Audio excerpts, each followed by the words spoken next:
welcome back to my channel. I hope you're having a wonderful day today. I'm really excited because we're going to be making a delicious dessert today.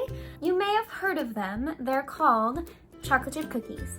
I think everyone loves chocolate chip cookies. I love chocolate chip cookies, and someone actually requested that I make this video, so I thought I would make them today. There are actually a lot of different recipes for chocolate chip cookies, and some of them are kind of complicated, so I chose one that's pretty simple and easy, and one that anyone can make at home with very little equipment. So let me show you what we're gonna use today, and then we'll get into making the chocolate chip cookies. As usual, make sure if you make this recipe that you wash your hands before you get started. I just did. First things first, you're going to want to set your oven to 350 degrees. And make sure you have a baking tray. All right, here are the ingredients. You're going to need a big mixing bowl, and then you're going to need a whisk. I actually don't have a whisk, so these are my two alternative ideas.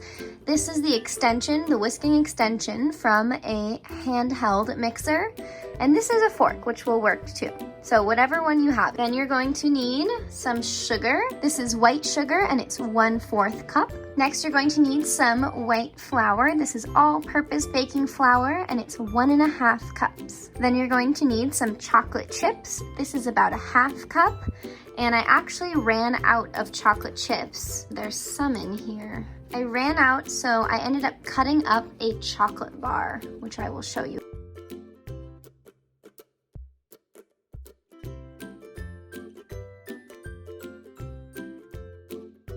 I cut them into chocolate chip sized chunks like this. You're going to need 1 whole stick of butter, or 8 tablespoons of butter, and 1 egg.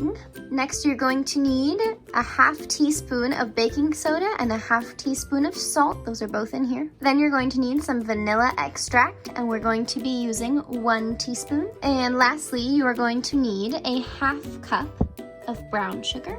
The first step is to melt the butter, so you're going to want to take the wrapper off, put it in a microwave safe container, and melt it in 15-second intervals until it's fully melted. You can always save your butter wrapper because there's a little bit of butter left on there that we can use to grease the pan.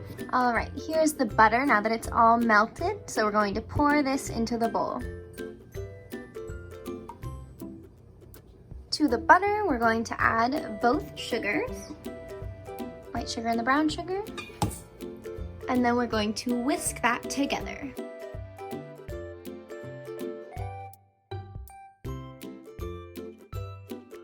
Now that it is whisked together, we are going to let it cool for just a few minutes before we add in the egg and the vanilla. And we're going to let it cool because since the butter is a little bit warm still from the microwave, if we add the egg in, it could kind of cook the egg a little bit, and we really do not want that to happen. We don't want scrambled eggs in our chocolate chip cookies. After a few minutes, we're going to crack the egg in.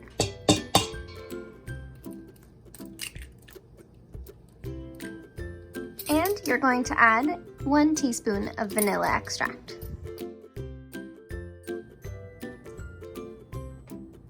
Now once again, we're going to whisk that all up.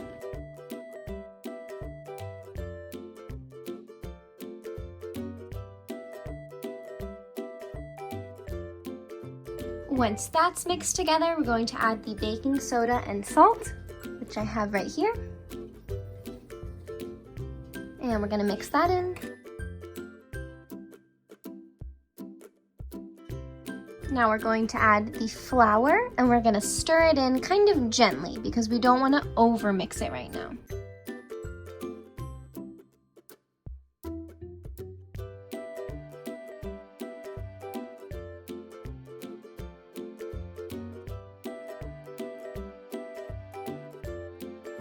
All right, that looks pretty mixed to me, so now we're going to sprinkle in those chocolate chips and give it one final stir.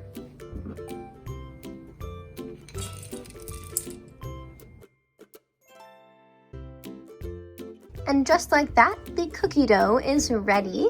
Do your best to not eat the cookie dough, and we're gonna form them into little balls. So now would be a good time to get out a baking sheet. Here's my baking sheet, and like I said, you can save your butter wrapper to grease it, or you can cover it in tin foil. And since I have tin foil, I'm gonna cover mine so that I don't have to grease it.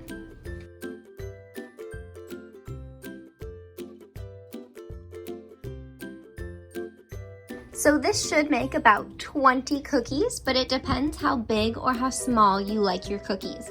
If you make smaller cookies, they're going to be 20, but if you make your cookies bigger, you're going to have fewer cookies, less cookies. And all you want to do is take a spoon. You can use just your hands, but a spoon is helpful.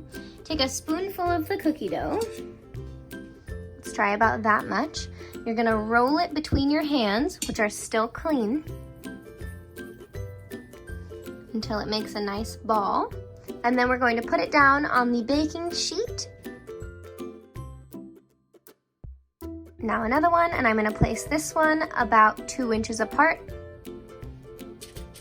And you can make them all right now, or you can make just a few and then you can put the rest in the fridge and save it. Or you could even put it in the freezer. In the fridge, it will last about 5 days, and in the freezer, it'll last a few months. So I can only fit 12 on my tray, so I think I'm gonna save the rest of my cookie dough. I'm gonna put it in a container and put it in the fridge, and then in a few days maybe I'll make some more. But for these ones, I'm gonna go ahead and stick them in the oven, which is at 350 degrees, and I'm going to bake them for 9 minutes. All right, the timer for the cookies just went off, so I'm gonna pull them out of the oven right now and show you guys what they look like. Okay, so this is what they look like, and this is why we had to put them 2 inches apart, because otherwise they would run into each other and become one mega cookie. So now that they're out, they're a little bit puffy right now. I'll just try and zoom in.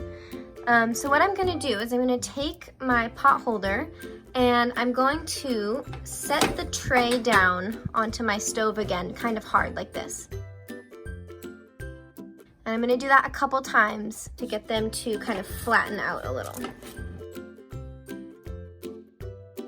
All right, so that should do it. And now we just have to let them cool, and don't forget to turn your oven off. All right, friends, these are the finished product. You can see I already ate a couple, but someone had to try them and see if they were gonna be good. I ended up leaving them in the oven for another 2 minutes, I think.